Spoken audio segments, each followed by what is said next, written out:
Hello, எல்லாம் எப்படி இருக்கீங்க? ஸோ உங்களெல்லாம் பார்த்து ரொம்ப நாளாச்சு. ரொம்ப நாளாச்சு தெரியல, ரொம்ப நாளாக நினைக்கிறேன். ஸோ இன்றைக்கி வந்து என் குரல் கொஞ்சம் மாறி இருக்கும், கண்டுக்காதீங்க. ஏன்னா நேற்று ஐஸ் தண்ணி குடிச்சு தொண்டை போச்சு. சரி, இன்றைக்கி வந்து என்ன கதையோடு வந்திருக்கேன் அப்படின்னு கேட்டிங்கன்னா, ஃபேக் பீப்புள் கீழே பேர் போடுறப்பாங்க. ஃபேக் பீப்புள்னால் பொய்யா இருக்கிற மனுஷனுங்க, பொய்யா இருக்கிற மக்கள்.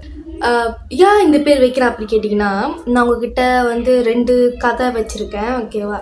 ஸோ ஃபஸ்ட்டு கதை வந்து என்னென்னு கேட்டிங்கன்னா, ரொம்ப ரீசெண்டாக ரொம்பவே வைரலாக போய்கிட்டு இருக்க ஒரு கதை. என்ன கதைனா, 2 கப்புள்ஸ், இவங்க 2 பேர் வந்து லவ் பண்ணியிருக்காங்க. ஸோ இன்னும் கதைக்குள்ளே போகணும் சொல்லவே இல்லை. ஸோ வாங்க இப்போ கதைக்குள்ளே போகலாம்.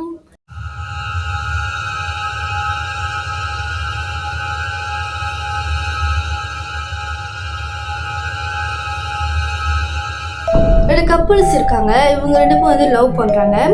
பாய் அண்ட் கேர்ள் தானே. ஸோ வந்து இந்த பாய் வந்து இந்த கேர்ளை வந்து ரொம்ப சின்சியராக லவ் பண்ணியிருக்காரு. ரொம்ப என்ன சொல்கிறது, ட்ரூ லவ், லைக் உண்மையான லவ். அது வந்து ரொம்ப பாசமாக லவ் பண்ணியிருக்காரு. ஆனால் இந்த கேர்ளுக்கு வந்து பிடிச்சிச்சா பிடிக்கலையா அப்படின்னா எதுவும் தெரியல. இவங்க லைக் அது பிடிக்கல அப்படின்னு சொல்லிட்டு இவங்க ஒரு நாட்டை வேலையை பண்ணியிருக்காங்க. என்ன பண்ணியிருக்காங்க அப்படின்னு கேட்டிங்கன்னா, இது வந்து சின்னதாக தான் இருக்கும். ஏன்னா வந்து இதோட டீட்டெயில்ஸ் இன்னும் எனக்கு தெரியல, அவ்வளோதான். என்ன கதை அப்படி கேட்கும்போது இந்த கதைலாம் வெளியே வந்துச்சு. இதோட டீட்டெயில்ஸ் சரியாக எனக்கு தெரியல, ஓகேவா? ஸோ உங்களுக்கு தெரிஞ்ச கமெண்ட்ல சொல்லுங்கள். ஓகே, இந்த கேர்ள் என்ன பண்ணியிருக்காங்கன்னா, ஒரு வாட்டி இவங்க 2 பேர் வந்து கப்புள்ஸ் வந்து மோட்டரெல்லாம் வெளியே போயிருக்காங்க. ஸோ இந்த கேர்ள் வந்து என்ன பண்ணியிருக்காங்க, இந்த பாய்க்காக ஜூஸ் வாங்கி கொடுத்துருக்காங்க. ஆரஞ்சு ஜூஸ் தெரியுது, ஆரஞ்சு ஜூஸை வாங்கி கொடுத்துருக்காங்க இவங்களுக்கும் இந்த பாய்க்கும். அப்போ இவங்க கேர்ள் என்ன பண்ணியிருக்காங்கன்னா, இந்த பாயோட ஜூஸ் பாட்டியில் மட்டும் விஷத்தை கலந்துருக்காங்க. எப்படி இருக்குது கேட்குறதுக்கு? விஷத்தை கலந்துருக்காங்க. அப்போ இவங்க ஜூஸில் எப்படி இவங்களுக்கே விஷத்தை வச்சு செத்துருவாங்க? அந்த மாதிரிலாம் இருக்காது. ஏன்னா அவங்க உயிரோட வாழணுமே, அவங்களுக்கு விஷம் வைக்கல. அந்த பாய்க்கு மட்டும் தான் விஷத்தை வச்சு அந்த கேர்ள் வந்து 2 ஆரஞ்சு பாத்தியே கையில் பிடிச்சிருக்காங்க. அந்த பாய் வந்து வீடியோ ரெக்கார்ட் பண்ணுறாரு. அவர் அந்த வீடியோவை என்ன நினச்சி ரெக்கார்ட் பண்ணார் அப்படின்னு தெரியல. ஒரு சொத்து நான் சொல்கிறேன், அவர் மனசு என்னமா தோணியிருக்கும் பாருங்கள். என் கேர்ள் வந்து என் மேலே பாசமாக ஜூஸ் வாங்கி கொடுக்குறாங்க அப்படின்னு ஒரு பாசத்தில் கூட அந்த வீடியோவை எடுத்துருக்கலாம். ஸோ அவர் என்ன தப்பு பண்ணது தெரில, இவங்க என்ன தப்பு பண்ணாங்க தெரில. ஸோ 2 பேருக்கு பிடிச்சி போச்சா, இல்லை இவருக்கு பிடிச்சிருக்கா அவங்களுக்கு பிடிக்கல, இல்லை இவங்களுக்கு பிடிச்சிருக்கா அவருக்கு பிடிக்கலையா, எந்த இதனால இவங்க வந்து அந்த பாய்க்கு பண்ணாங்க தெரில. ஸோ சரி, என்னமோ கதை சொல்லணுமான்ட்டேன். இவர் வந்து அந்த வீடியோ ரெக்கார்ட் பண்ணிட்டு இருக்காரு. இவங்களுக்கு என்ன பண்ணுறாங்க, இவங்க 2 பேர்த்து பாத்தையும் திறக்கிறாங்க. மூடி திறக்கிறது, திறக்கிறது எல்லாத்தையுமே வீடியோ ரெக்கார்ட் பண்ணிட்டு இருக்காரு. வீடியோ ரெக்கார்ட் பண்ணிக்கிட்டு கேர்ளையும் இவர் ரெக்கார்ட் பண்ணி வீடியோ எடுத்துகிட்டு இருக்காரு. சரி, அதுக்குன்னா இவங்க வந்து பாத்தையை திறக்கிறாங்க. திறந்து அவர்கிட்ட கொடுத்துட்டாங்கன்னு நினைக்கிறேன். அதுக்கப்புறம் வீடியோ வந்து அப்படி ஸ்டாப் ஆச்சு, கட் பண்ணிட்டாங்க. வீடியோ வந்து ஓகே முடிஞ்சிச்சு, வீடியோ அவ்வளோதான். அதுக்கப்புறம் விஷயம் வெளியாகுது, ஜூஸ் குடித்து இறந்து போயிட்டாரு அப்படின்னு. எதுனா இறந்து போயிருக்காரு, இவர் குடித்த ஜூஸில் விஷம் கலந்துருக்குது.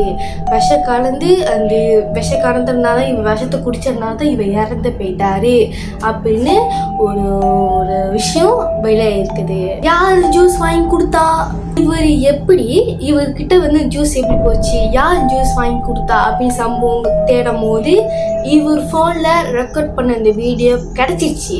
அந்த கேர்ள் ஜூஸை திறந்தது, ஜூஸை கொடுத்து எல்லாரும் வீடியோ ரெக்கார்ட் பண்ணி ஃபோனில் எடுத்ததுனால இந்த கேர்ளை பிடிச்சிட்டாங்க. பிடிச்சி என்ன பண்ணாங்க தெரியல, பிடிச்சி உள்ளுக்கு போட்டாங்க. கண்டிப்பாக உள்ளுக்கு போட்டிருப்பாங்க. ஆமாம் தானே, கொலை கேஸ் தானே, உள்ளுக்கு போட்டிருப்பாங்க. அப்போ என்ன விஷயம் அப்படின்னு தெரியவில்லை. ரெண்டாவது கதை என்ன கேட்டிங்க, ஒரு நிமிஷம் இருங்க, ரொம்ப தனி தாகமாக இருக்குது. நான் தண்ணி குடிச்சிட்டு வரேன். நல்லா ஜில்லுன்னு தண்ணி குடிச்சானே. ஓகே, மழை பெஞ்ச கதை. ஓகே, ஒன்றும் இல்லை, மழை பெய்யக்கூடிய கடவுளே. ஓகே, ரெண்டாவது கதை என்னன்னு கேட்டிங்கன்னா, இந்த கதை வந்து ரீசெண்ட்லி ரொம்பவே எங்கள் டுஷி வச்சேன். ரீசன் சொல்ல முடியாது. 2024 ரொம்பவே ஃபேமஸாக போன கதை என்னன்னா வீணா கதை பற்றி கண்டிப்பாக எல்லாத்துக்கும் நான் வந்து ஒரு வீடியோ போட்டிருப்பேன். என்ன வீடியோ அது?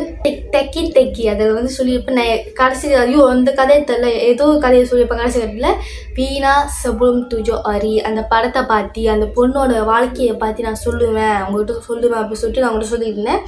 ஆனால் நான் இந்த மாதிரி வீடியோ போட்ட பாட்டே காணும். அங்கே கண்டிப்பாக நான் போடுவேன். வீணா sebelum tujuh hari போடுவேன். அது எவ்வளோ பழசான கதையாக இருந்தாலும் அந்த கதையில் ஒரு பாயிண்ட் இருக்குது. கரெக்டு தானே? என்ன பாயிண்ட்டு? யாரையும் நம்பக்கூடாது. அப்புறம் நீங்கள் ஒருத்தவங்க லவ் பண்ணுறீங்க அப்படின்னா கிட்டத்தட்ட உங்கள் கேர்ளை வந்து உங்களுக்குள்ளேயே நீங்கள் பார்த்து முடிச்சுக்கோங்க. ஃப்ரெண்ட்ஸுக்கிட்ட இன்வைட் பண்ணுறேன், இதான் கேர்டு பத்தியா அப்படின்னா வேணாம். எதுக்கு இப்போ பார்த்தீங்க ஊகிட்டு போச்சு, அவ்வளோதான். ஊடுங்க நம்ம அதில் பேச வேணாம். என்ன சொன்னேன், ஒரு வீணா அந்த கதையை வந்து அந்த வீணா பொண்ணுலா. ஸோ இது ஒரு ஃபேக் பீப்புள் தான். அது ஃபேக் பீப்புள் அப்படி தான் சொல்ல முடியும். ஒரு ஃபேக் ஃப்ரெண்ட்ஸ் அப்படி கூட சொல்லலாம். அப்படின்னா ஃபேக் ஃப்ரெண்ட்ஸு அப்படின்னு கேட்டீங்க. சில பேருக்கு கதை தெரியும், சில பேருக்கு கதை தெரியாது. ஓகே, நான் சின்னதாக சொல்கிறேன். ஏன்னா ஃபேக் பீப்புள்ஸ் அந்த ஃபேக் பீப்புள்ஸுக்கு என்ன நடந்துச்சு அப்படின்னு நான் சொல்கிறேன். ஒரு பொண்ணு இருக்கா, இந்த பொண்ணு வந்து ஒரு பையனை லவ் பண்ணுறா. அந்த பையனோட பேர் வந்து எக்கி. ஸோ எக்கி, இந்த கேர்ளோட பேர் வந்து வீணா. ஸோ வீணாவும் எக்கியும் வந்து லவ் பண்ணுறாங்க. வீணாவோட பாய் ஃப்ரெண்டுக்கு வந்து ஒரு ஃப்ரெண்டு இருக்கார், அவர் வந்து எக்கி. ஓகே, ஸோ இந்த எக்கி வந்து எப்படின்னா லைக் பாய் ஃப்ரெண்டோட ஃப்ரெண்டு எக்கி வந்து அவன் எப்படின்னா வீணா மேலே ஒரு கண்ணு. வீணா வந்து எப்படி சொல்கிறோம், ஆன் சைட் லவ் மாரி பண்ணுறான். இரும்பு வந்துச்சு. எகி வந்து வீணாவை ஆன் சைடு லவ் பண்ணுறான்.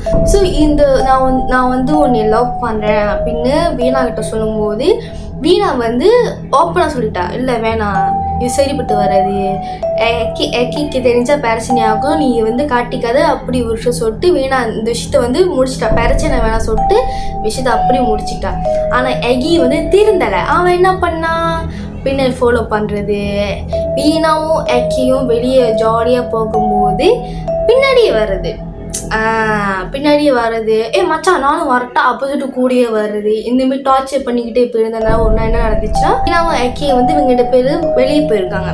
வெளியே போகும்போது வீணா கூட ஜாலியாக பேசிக்கிட்டு மோட்டர் போய்கிட்டு இருக்கும் போது என்ன நடக்குதுன்னா, இவங்க பின்னாடி எக்கி வீணா ஃப்ரெண்டு இவங்கெல்லாம் வந்து இவங்க பின்னாடி வந்துட்டு இருக்காங்க. மோட்டர் போயிட்டு இருக்காங்க. மோட்டர் போகும்போது என்ன நடக்குதுன்னா, அந்த ஒரு கூட்டமாக தான் போய்கிட்டு இருக்காங்க. வீணா எக்கி எல்லாம் ஒரு கூட்டமாக தான் போய்கிட்டு இருக்காங்க. கூட்டமாக போய்கிட்டு இருக்கும் போது அப்போ பின்னாடி யாரும் கல் விட்டு அடிக்கிறாங்க. கல் விட்டு அடித்தோன்னே என்ன நடக்குது, கல் மேலே படுது. கல் மேலே படுறதுனால வலிக்க தானே செய்யும். ஸோ வலிக்கிறதுனால என்ன பண்ணுறாங்கன்னா, கல் யாரும் விட்டு அடிக்கான்னு சொல்லிட்டு மோட்டர் வந்து லைக் பிரியுது. நிறைய பாதை மாரி வருது, சந்து மேலாம் போகுது. அந்த சந்துக்குள்ளே எல்லாம் போகிறாங்க, லைக் வேகமாக போகிறாங்க. ஏன்னா கல் விட்டு அடிக்கிறாங்க, வலிக்குது. ஸோ இவங்க என்ன பண்ணுறாங்கன்னா, இவங்க வந்து வேகமாக போகிறாங்க. வேகமாக போனோன்னே இப்போ என்ன இருக்குது, வீணா எக்கி மேலே தான் கல் அடிக்கிறாங்க. வீணாக்கும் எக்கிக்கும் வலிக்குது. இவங்க என்ன பண்ணுறாங்க, இவங்க சேர்ந்து ஓடுறாங்க. ஓடும்போது ஒரு இடத்துல ஒரு பாதை மாரி இருக்குது. இந்த பாதையில் வந்து எக்கி வீணா இவங்க 2 பேருமே எக்கியோட ஃப்ரெண்டு கிட்ட மாட்டிக்கிட்டாங்க. உங்ககிட்ட ஒரு விஷயம் சொன்னோம், நான் அந்த கதையை மறந்துட்டேன். என்னன்னா, நான் சொல்கிற பேர் எக்கி இந்த 2 பேர் வந்து கரெக்டாக சொல்கிறேன்னா கூட தெரில யாரும். ஏன்னா 2 பேரும் ஒரே மாரி இருக்குது. ஆமாம் தானே? ஸோ எனக்கு குழம்புது. ஸோ தப்பாக நான் சொல்லியிருந்தா மன்னிச்சிருங்க. நீங்கள் நல்லா கொஞ்சம் ஓகே புரிஞ்சு பாருங்க. ஓகே, நல்லா புரிஞ்சு இந்த கதை நீங்கள் டிசைன் பண்ணுங்கள். ஓகேவா? ஏன்னா ஒரே பேர் இருக்கிறதுனால எனக்கு ஒன்றுமே குழம்பு எடுக்குது எனக்கு. அதனால ஓகே, மண்டை வெளியே எனக்கு வர மாரி கொஞ்சம் நேரத்தில். சரி, இப்போ கதையை சொல்லி முடிச்சிடுறேன். 2 பேரும் போய் மாட்டிக்கிட்டாங்க. ஒரு மோட்டரில் போயிட்டு மாட்டினோன்னு என்ன ஆகுது, வீணாவோட ஃப்ரெண்ட்ஸ் எல்லாம் வந்து என்ன பண்ணுறாங்க, வீணாவோட பாய் ஃப்ரெண்டை போட்டு அடிக்கிறாங்க. வேகமாக போட்டு அடிக்கிறாங்க. அவனால் வெளியே தாங்க முடியாமல் கத்திக்கிட்டே இருக்கான். ஸோ வீணாவை பார்க்குறாங்க. அதுக்கப்புறம் நடக்குது, வீணாவை தனியாக எப்படி சொல்கிறது, லைக் வீணாவும் அடிக்கிறாங்க. வீணா அடித்தோம். வீணா வந்து மயக்கத்தில் இருக்காங்க. மண்டையில் வேகமாக அடிச்சிருக்காங்க. மயக்கத்தில் இருந்ததுனால என்ன பண்ணியிருக்காங்க, பாய் ஃப்ரெண்டு இருக்காருமா, அவன் என்ன பண்ணியிருக்கான், வீணாவை தூக்கிட்டு போய் ஒரு அது என்ன சொல்லுவாங்க, வீடு என்ன சொல்லுவாங்க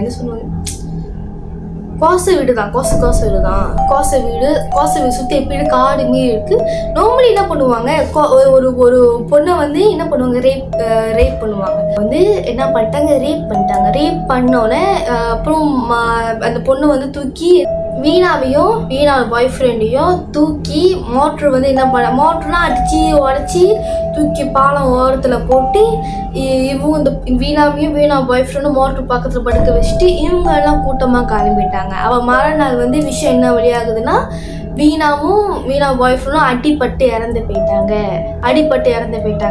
கதை பார்த்தீங்கன்னா எப்படி வருதுன்னு.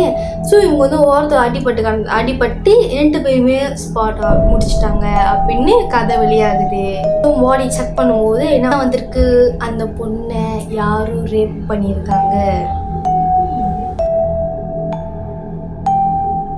ஆனால் இந்த பொண்ணு வந்து அடிப்பட்டு இறந்து போயிட்டாங்க, கேர்ள் ஃப்ரெண்ட் பாய் ஃப்ரெண்ட் அடிப்பட்டு இறந்து போயிட்டாங்க அப்படின்னு சொல்லும் போது இந்த வீணாவோட பாட்டி வந்து நம்பலை, இல்லை இது ஏதோ நடந்திருக்கு அப்படின்னு. அப்போ வந்து என்ன பண்ணுவாங்க, பாடி வந்து குளிப்பாட்டுவாங்க, பாடி வந்து சுத்தம் பண்ணுவாங்க. ஆமாம், அந்த குளிப்பாட்டி சுத்தம் பண்ணுவாங்க. அப்போ அந்த வீணா பிள்ளை பாடியை பாட்டி தான் குளிப்பாட்டி சுத்தம் பண்ணுறாங்க. இப்போ பாட்டி குளிப்பாட்டி சுத்தம் பண்ணும்போது மண்டியில் உடம்புல காயமாக இருந்திருக்குது. பாட்டி வந்து லைக் அதை பார்க்குறாங்க, அடிப்பட்டா இப்படியா இருக்கும், லைக் என்ன சொல்கிறது, இப்போ ஒருத்தங்க நம்மளுடைய கையை வந்து இந்த கையை வந்து வேகமாக கிராஸ் அழுத்தி விட்டுச்சா அந்த அச்சு அப்படியே இருக்கும். நம்ம கணத்தில் வேகமாக அரைஞ்சா அந்த அச்சு அப்படியே இருக்கும். அந்த பிள்ளை உடம்புல அப்படி தான் இருக்குது. அது பார்த்தோன்னே இப்போ அடிப்பட்டா கல் மேலே படுது, கீழே விடுது, சரி எப்படி கை வச்சது அங்கே அந்த உடம்புல இருக்குது அப்படின்னு சொல்லிட்டு இவங்க வந்து கண்டுபிடிச்சிட்டாங்க. ஓகே, இதில் ஏதோ ஒரு விஷயம் நடந்திருக்கு அப்படின்னு சொல்லிட்டு, இந்த கேர்ள் ஃப்ரெண்ட் பாய் ஃப்ரெண்ட் வந்து நடுவில் ஏதோ ஒரு விஷயம் நடந்திருக்கு அப்படின்னு சொல்லிட்டு கண்டுபிடிச்சிட்டாங்க. அதுக்கப்புறம் தான் விஷயம் வருது, பாட்டிக்கு விஷயம் வெளியாக்குறாங்க, இந்தமாரி உங்கள் பிள்ளையை ரேப் பண்ணியிருக்காங்க. சத்தியமதல்ல கிட்டத்தட்ட 15 பேர் அந்த பிள்ளையை ரேப் பண்ணியிருக்காங்க. இதுதான் அந்த கதை. இது வந்து எதுலேருந்து ஃபேக் பீப்புள் தானே. ஒரு ஃப்ரெண்டோட கேர்ள் ஃப்ரெண்டை இப்படி பண்ணலாமா? அந்த ஃப்ரெண்டு எவ்வளோ நம்பிக்கையாக எடுத்திருப்பான். அவன் வீணா ஒரு பாய் ஃப்ரெண்ட் எவ்வளோ நம்பிக்கையாக எடுத்திருப்பான். அவன் வந்து சிஸ்டராக தான் பார்ப்பான் அப்படின்னு ஒரு தாடோடு தான் அவன் வந்து பழகி விட்டுருமா, இதான் கேர்ள் ஃப்ரெண்ட் அப்படின்னு அவங்கக்கிட்ட இன்வைட் பண்ணியிருப்பான். இப்படிலாம் பண்ணலாமா? இதுதான் ஃபேக் பீப்புள் அப்படின்னு சொன்னால் உலகத்தில் யாருமே இல்லாமல் இருக்க மாட்டாங்க. ஃபேக் பீப்புள் கண்டிப்பாக இருப்பாங்க. நான் கூட ஃபேக் பீப்புளாக கூட இருக்கலாம். இப்போ நீங்கள் கூட ஃபேக் பீப்புளாக இருக்கலாம். நம்ம கண்டிப்பாக ஒரு விஷயம் தப்பு பண்ணியிருப்போம். யோசிச்சு பாருங்க. யாருக்குமே எந்த துரோகமும் பண்ணாதீங்க. தப்பு பண்ணால் ஒரு மனுஷன் இருக்க மாட்டான். தப்பு பண்ணால் தான் அது ஒரு மனுஷன். தப்பு பண்ணலாம் அவன் கடவுள். அவ்வளோதான் சொல்லுவேன். So bye bye. என் குரல் போச்சு. ஏன்னா ஷார்ட் ஃபிலிம் எடுத்து அதுக்கு டப்பிங் கொடுத்து என் குரல் போச்சு. என் குரல் தூக்கி அப்படி ஷார்ட் ஃபிலிமுக்கு போட்டேன். So bye bye. இதோடு நான் உங்கள் அடுத்த வீடியோ சந்திக்கிறேன். See you to my next video. Bye bye.